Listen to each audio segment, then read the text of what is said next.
Hello and welcome to this program On the Move. It is often said that a civil servant never retires in life. He continues to serve people in whatever possible way he or she can do it. My guest in this program today is really a person who reflects this spirit, the spirit of a civil servant who continues to serve public life. Mr. A.H. Scott Lyngdoh with us. Mr. Scott Lyngdoh, welcome to this program. What's happening these days? Thank you so much, Partha. Firstly, if my back was not straight, yes, and my feet not nimble, I wouldn't be taking this walk with you. Yeah, I'm so happy, sir, that you could give so much time, and at least you are so fit and thin all these years.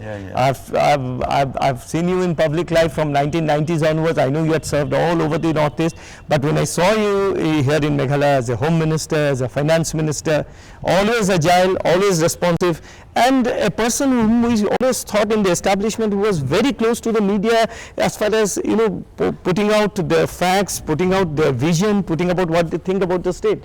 It's so wonderful to have you, sir, in this program. Thank you so much, sir. So what's up these days, sir? Well, up these days, as I always say,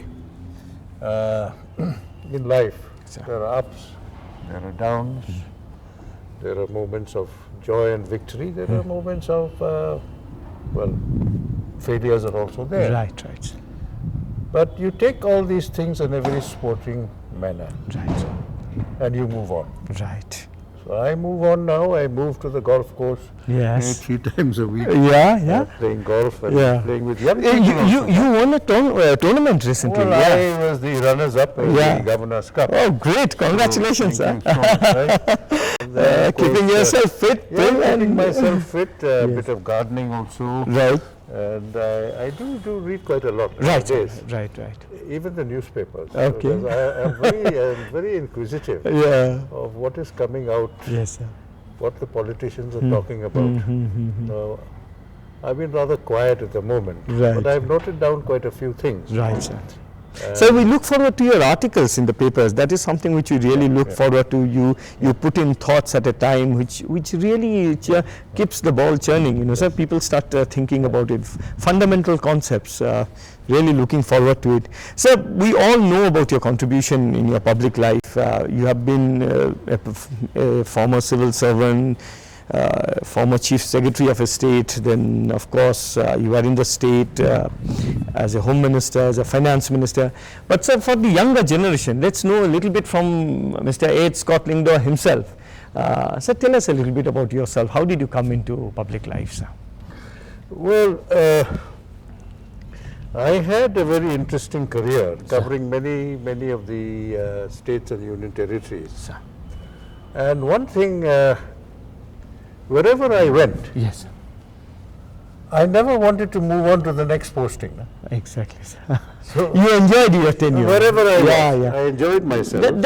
That's a very significant aspect of a bureaucrat or a public servant. They want to complete their tenure and move out. No.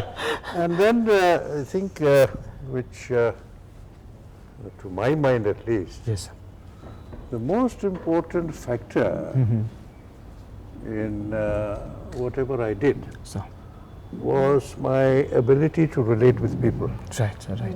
And that's why even from bureaucracy I went into politics. Right. Because it is ultimately, it is not so much, how intelligent you are and how much input you can put into administration. Right. It's more how you understand people's problems and how you talk to people. Yes, sir. Huh? Yes, sir. That itself is 50% of the work, right? Right, sir. Right. So when was your? So when did you first join the civil service? Tell us a little bit, sir. I joined in 1956. My first posting was in Manipur. Right, sir. A young subdivisional officer in Ukhul, up in the hills. Right. Lot of insurgency those days. No, there wasn't insurgency in Ukhul, in Manipur those days. That came later on. Right. And my second posting was in as a subdivisional officer in Churachandpur, which is a territory which is adjacent to Mizoram, right? Where this 50-year cycle called the Mautam. Right. Time magazine called it the flowers of evil. Okay. The the bamboo flower, right, sir, rats multiplied. Right. What we did in Manipur, because it was, we were directly under the government of India. Yeah. There was no problem of funds or anything. Right. We set up relief go-downs everywhere. Right. And took up relief work. No money transaction. Okay. A footpath from A village to B village. Sir. Okay. And behind the other side, on the reverse side of the work order, Yeah. was you finish 1 mile of road, Yeah. go and take 1 mile of rice from the godown. Okay. This is the way we manage this Sir, thing, right? the role of the civil servant was absolutely I had very to walk. essential. I had to walk from place to place. Yes. I had to see things on the spot. This is the difference between the administrators of before Right, sir. and administration today. Right, sir. Right. The people don't go out. You don't go and see for yourself on the spot. What is the problem? Right, sir. How do you engage with this problem? How you get it sorted out? Yeah. Now, had the same thing been done in Mizoram, Sir. in solving the problem of Mautam, this insurgency would not have taken place. Yes. 17 years of insurgency in Mizoram, all because of food scarcity. Right, sir. Right. It started with, Yes. Yes. asking for food, and inept Assam government at that time. Right, sir. Right. They didn't understand the situation. Yes, sir. Nobody was bothered what happened Right, sir. until it blew up Right. into militancy. Yeah, but sir, do you see such a scenario again happening, sir? That sort of No, a dream? I don't think so, because administrations have learned some lessons now. Right, sir. And the problem is, I think, with the information technology, Right, sir. with the technology available and all that, I don't think we'll be able to contain it. Yes. Unless, of course, again, the government is inefficient or not bothered. Yeah. Sir, coming to the role of the civil servant, very essential, is called the steel frame of the country. You have been a part of this, you know the thing from inside.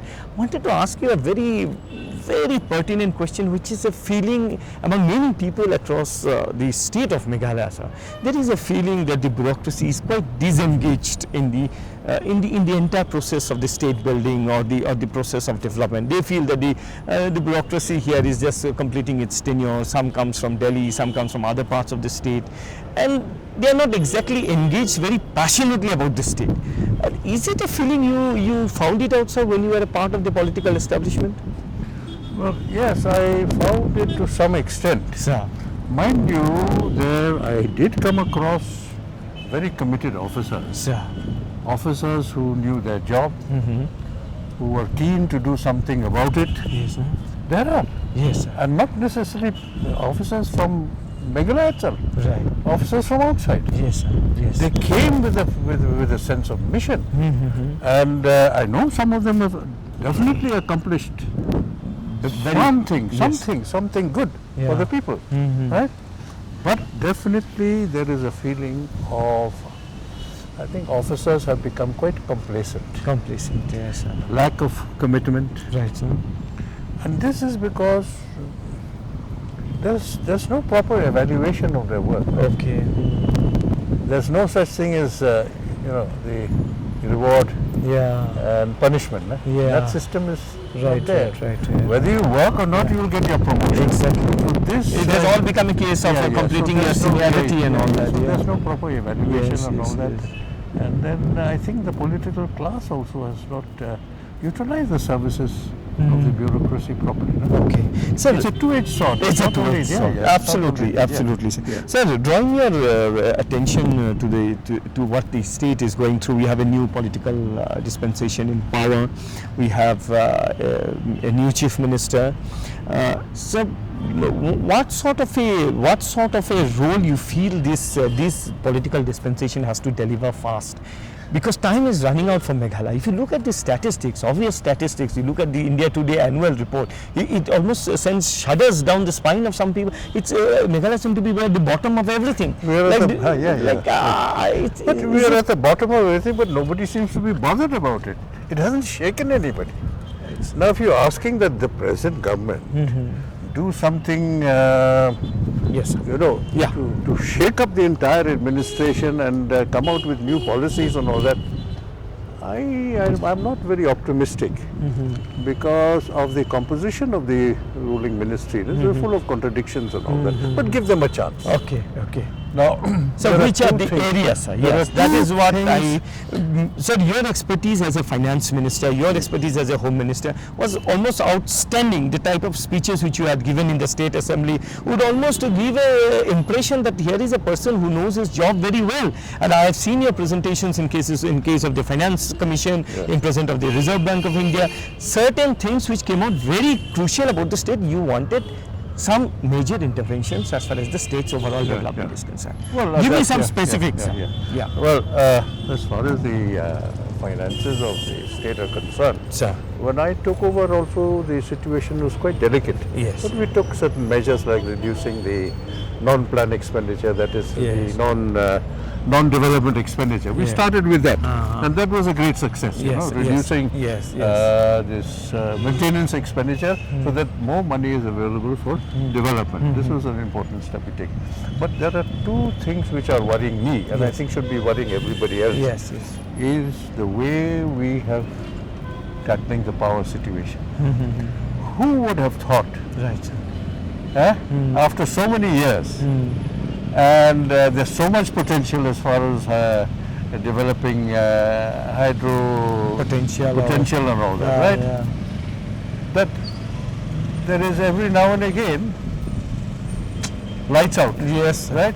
Now, who would have expected this? Ever since I was in the opposition, Yes, sir. we kept on everybody 3,000 megawatts of We power we have got. we right? always talked And about that the is potential, only sir. in the sky, right? Yes, absolutely. Now everybody has realized the gravity of the situation, or rather late in the day, Yes. and yet what was there in the plan, the schemes to be taken up, Right, sir. and what came out later on, I got a shock. You know, you have decided on certain projects to be taken up, Right, sir. worked out how they are to be financed, Yes, and all that, yes, and yes, suddenly something else has come up. So this, now there should be no more dilly-dally. Yes, sir. The Time matter is running out. so serious Yes. that now you have to come up with your whatever policy you're thinking of. Come up with a policy which will definitely Yeah. utilize this 3,000 megawatts of potential we have. sir. In the meantime, because projects take a long time. Right. There's a long gestation So period, now, sir. unfortunately, you have to borrow.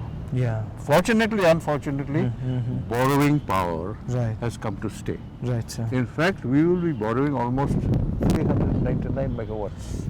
That's a And that huge not thing for only a small that's, you know, state. huge, and then you'll have to pay for it also, Right, right? right. You won't get it for a song. So this is number one priority.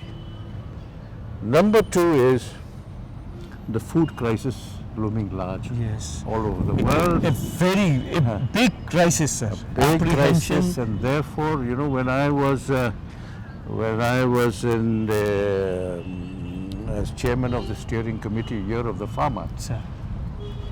we went on that, look, we have to provide the proper focus Right, sir. for agriculture activity. Very specific interventions as far as agriculture is concerned. There's no doubt about it. Sir, we have some huge success stories in strawberry, some good initiatives in vanilla, something in anthurium, but the overall picture which it seemed to come out, Union Minister Jairam Ramesh has said, Manishankar, that we are still having isolated pockets of success. It's not a uniform spread. Yes, yes. How do we bring it, sir?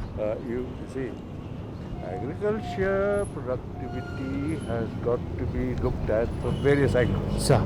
not piecemeal as is it Yes, pocket here yes, and there yes, and all yes, that. yes. So we are moving on. I'm Yes. enjoying the walk. Yeah, I mean, really enjoying the walk. Well, let's move forward. It's a pleasure to have you here with us, sir. Yes, Mr. Lyngdoh, you are talking about interventions in the field of You mentioned agriculture. about power, Yes, sir. agriculture. Yes, sir. You mentioned about Horticulture. horticulture. Sir, Well, I think horticulture, you've reached the stage of sustainability. right.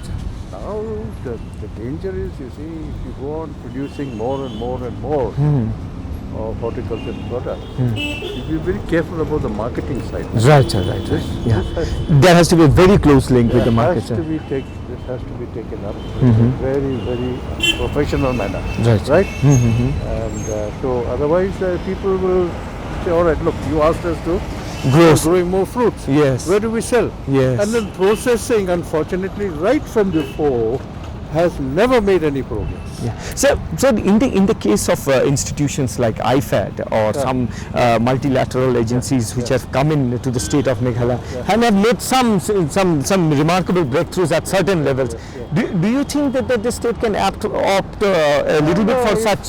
Well, IFAD and all that is going into initiatives at the grassroots level and all that. Right. But these things about marketing has got to be state sponsored. It is the government departments which have to find the markets and see that these markets are regularly available. Right. This is the job of the department concerned. Okay, and of course the farmers themselves nowadays they start now on their own, taking their own initiative and find their own market. Yes. For instance, vegetables. I'll tell you. Yes. Right from Millim, they found the market right down in Banihad. Yeah. If people from the plains come in, they get a better price. Yeah. In spite of the long distance. Yes. People have started taking the initiative. Right. So agriculture, as I said, one is productivity. There is a lot of scope to increase productivity of various crops, such as maize, potato. Right. Potato, the poor farmer, he doesn't get even enough seed. Yes. Right? Yeah. So I'm very unfortunate that most of the farmers in the East Khasi Hills are all engaged in potato cultivation. Yes, sir. It's a hand-to-mouth existence. Yeah, exactly. So the state, as such, has grown definitely in agriculture, horticulture, but there is a remarkable boom in the tertiary sector, in the service sector. That has been going on. Whole of the Northeast, the tertiary sector, that is the services, Sector, banking and insurance, transport and all that, they surged ahead. Yes. Leaving agriculture and leaving the primary sector, that is agriculture, well behind. Yeah. And this is another reason why the Northeast remains very backward. Yeah. Right? Right. Sir, do you think that the boom in the tertiary sector as such is not bad? Because after all, you are the IT sector, the educational opportunities. It's not bad. It adds to the GDP. Exactly, sir. Right? Exactly. Yeah. Certainly, it is. And jobs today. It is the tertiary sector which is giving the maximum jobs. Maximum jobs. Yes. And the sooner our own people realize that it is the tertiary sector where there are a lot of openings. Right, sir. Right. That will be another step forward. No? Sure. Okay. So I mentioned to you that agriculture has got to continue to be given attention. Now another very disturbing factor is construction of roads. Yeah. This is a very important necessity. Yeah. But can you imagine that roads have been constructed, bills have been prepared to the extent of almost 700 crores without budgetary support. Right? Yeah. Now, if this is the kind of a situation, where are you going to get the money from? First of all, to pay up these bills and also take up new roads. So you have to think of some fresh options, like for instance, on those roads which are of commercial importance, you start setting up tolls. You can't help it. The road itself can be maintained on that toll. You have to, because I don't see where the money is coming from. I mean, how much money can you get from the Planning Commission for your requirements of roads? Certainly, the road sector is one of the important plan activities, right? So, I mean, you can't go on. I mean, ministers can't go on ordering the officers that look, you construct this road, construct that road, without knowing where the money is coming from. Sir, there is a significant increase in the plan allocation this time. That is a positive point. There's no doubt about it. But how do you see the state's fiscal policies, sir? How is it working, sir? How is the fiscal policy? How is the state's finances at present? You have been the finance minister. I've been the finance minister, and you remember I produced a surplus budget of Yes, I do remember, sir. which all these MLAs, all these MLAs jumped up and said, "Where's that money then?" Yeah. They don't understand what is the meaning of a surplus budget. Yes. It's very, very difficult for me to explain. Doesn't mean that we've got a lot of money. Not everyone is very comfortable with the type of knowledge. At least revenue expenditure, revenue income. We balanced it, right? Sure. Right? I understood. But there are so many debts, there are so many things, but they wouldn't understand all these things. So I told my Commissioner of Finance, never produce a surplus budget anymore, right? So I wouldn't know what is the health of the finances at the moment. Right. I do hope that the if the finances are in the doldrums, are unhealthy, well, then God help us. It's a lot of money spent on salaries, very unproductive sectors, because we don't have any other very hard political choices. The whole of the Northeast, the major chunk of expenditure, non-planned expenditures on salaries. Now you get silly things like, we want more subdivision, we want more districts. Who's going to give it to you? You got enough. What you have to do is not set up more districts or subdivisions which the center will not agree to. You have to decentralize. All the powers concentrated on the deputy commissioner. Share it with the subdivisional officers. Give them the powers. Like in Nagaland, when I was additional deputy commissioner in charge of a subdivision, I had all the powers of the deputy commissioner, except policy matters. Sir, I wanted to bring you to a point where would like to get your views. You are the Home Minister of the state. You saw some turbulent period. I remember the insurgency movement or the insurgency situation was going back to worse. There were some terrible cases of bank robberies, killing of police personnel. Things have changed. Things have changed for the better, sir. And this is one of the new era which Meghalaya have stepped in. Almost everybody acknowledges that. That's right. Sir, you have dealt with insurgency situations in many parts of the Northeast.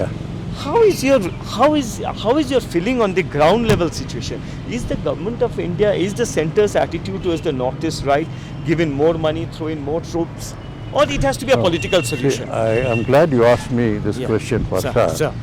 Because I have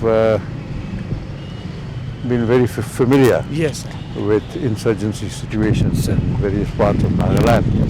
In fact, I was asked to take over. I was given 5 days to take over as Chief Secretary in Mizoram. Right, sir. The situation had become very bad, very, very bad, so disturbed.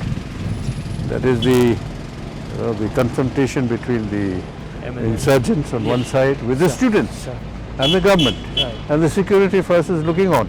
This is the kind of situation I had to face when I reached Aizawl to take over as the Chief Secretary. It was a terrible situation. Everybody didn't know what to do. My predecessor had a massive heart attack, so you can understand what was the situation like.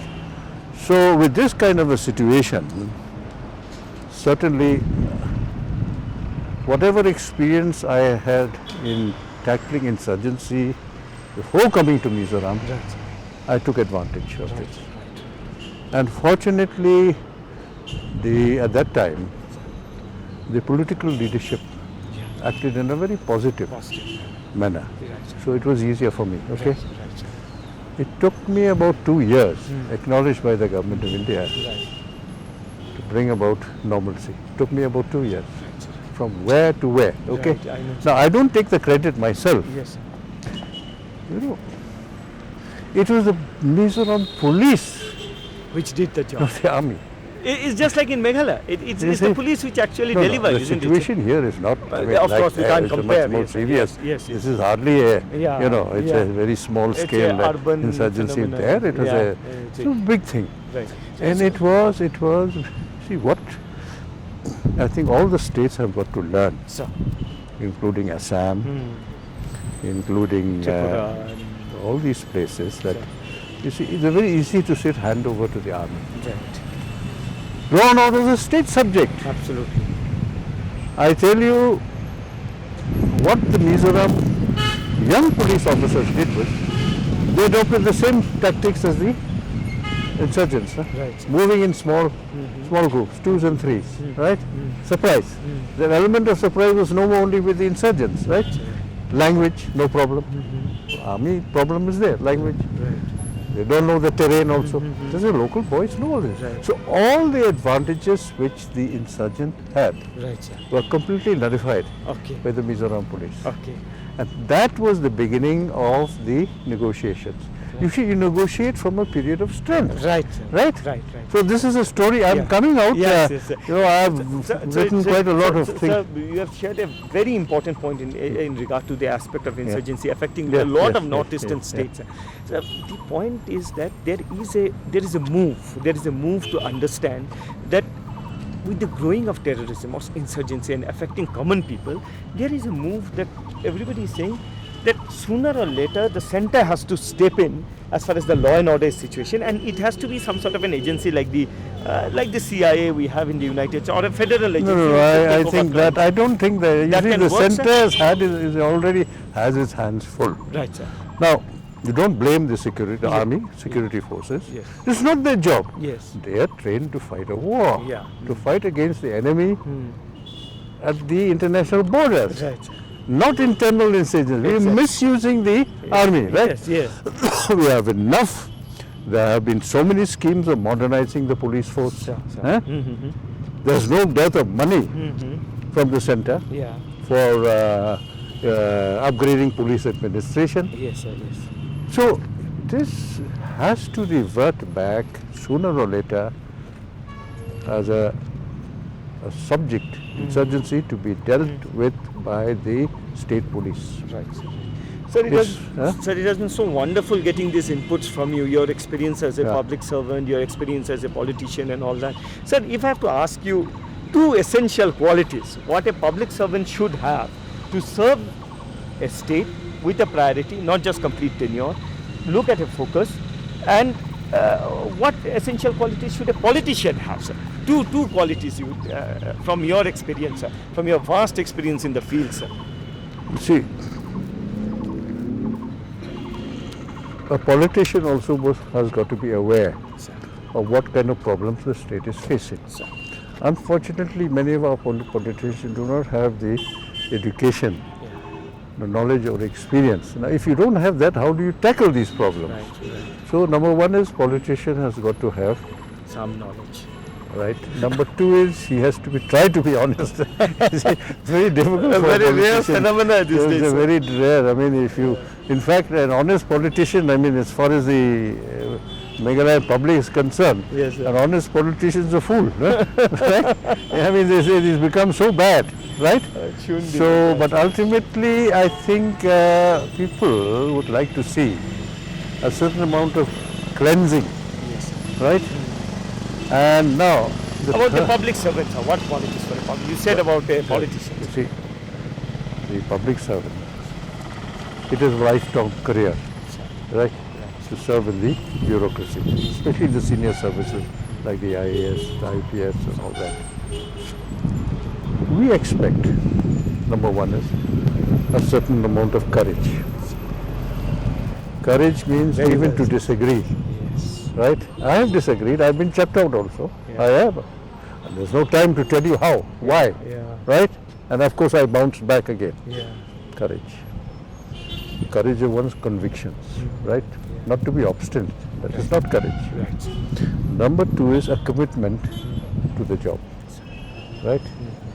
A certain amount of compassion also. Right. A certain amount of cunning and shrewdness also to deal with the politician boss, na? Okay? So these are some of the things. you Very see. well made Right, point, right, sir. right. Sir, I And see. then Yeah. very important, you see, this is something which doesn't go on, it's not being observed Sir. very much. A very strong chief secretary. Chief secretary is head of the administration. He is the leader. I was the leader in Mizoram as chief secretary. I made everybody understand that, right? Right. Even with my political bosses. Right. You want me to do the job, leave it to me, right?